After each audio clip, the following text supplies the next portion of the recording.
Today, our lesson is adding and subtracting decimals with Miss Reem.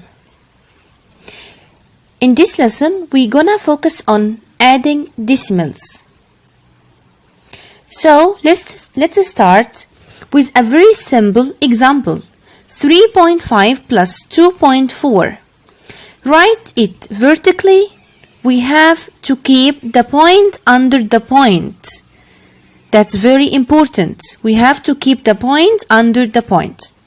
So, we're gonna start from the column on the right.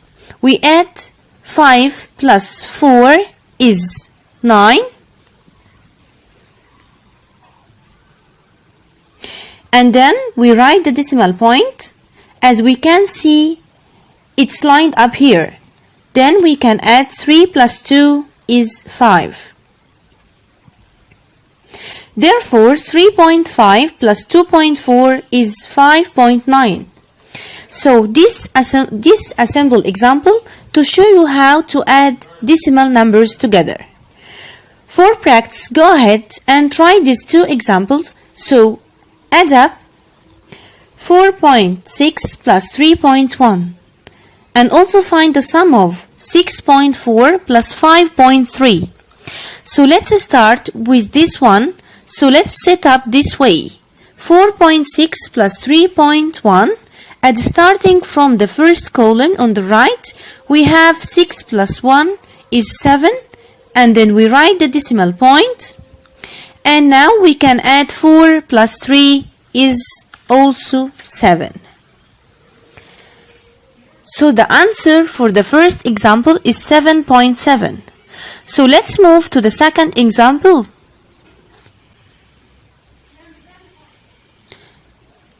So, what is the sum of 6.4 plus 5.3? We know that 4 plus 3 is 7, the decimal point, and then we need to add 6 plus 5, which is 11. So, the answer for the second example is 11.7. Let's try this example. 4.56 plus 3.82. Let's add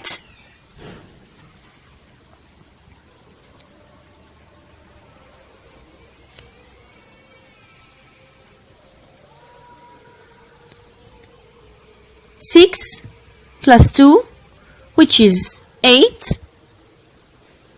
And then we have 5 plus 8, which is 13. Put 3 down and carry the 1 up.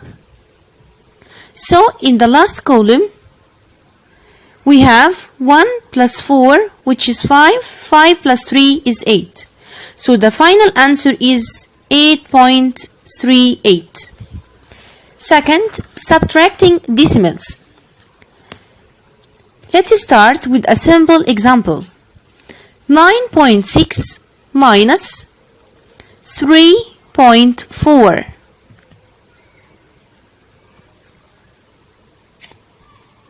So we need to line up the two numbers, make sure that the decimal points are lined up.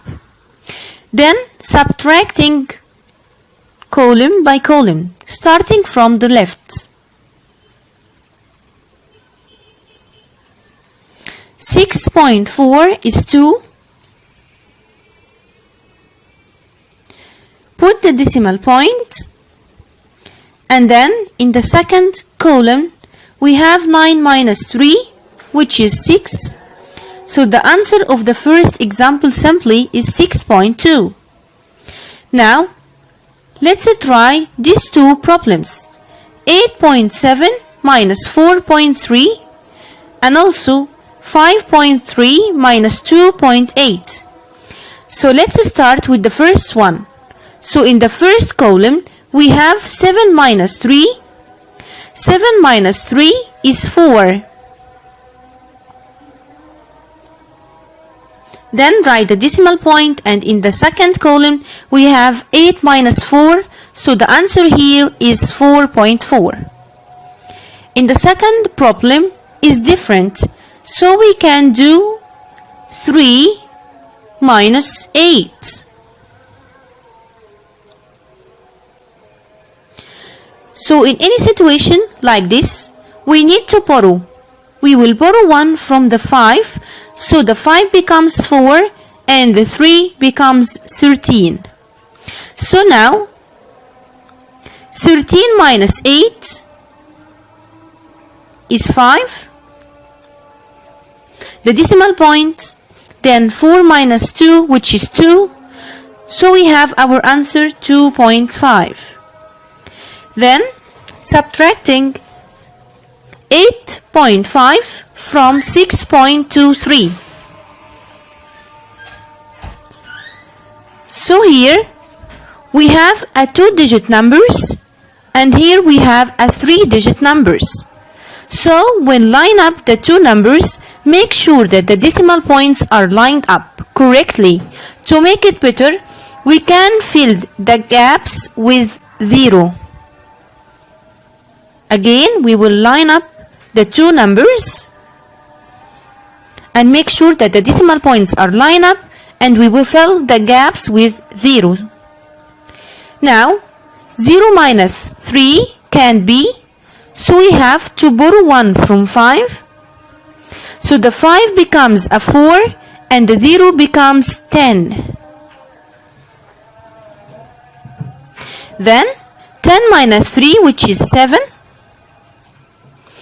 And then 4 minus 2 is 2.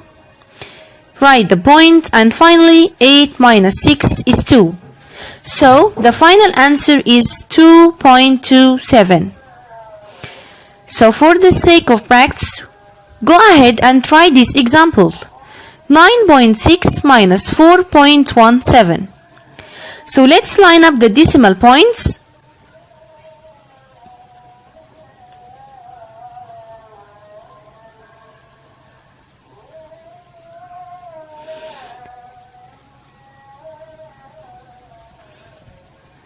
So we fill the gaps with 0. So 0 minus 7 can be, so we're gonna borrow from a 1 from 6. Then it becomes 5 and then the 0 becomes 10. So now we can say 10 minus 7 is 3 and 5 minus 1, which is 4, the decimal point, and 9 minus 4 is 5.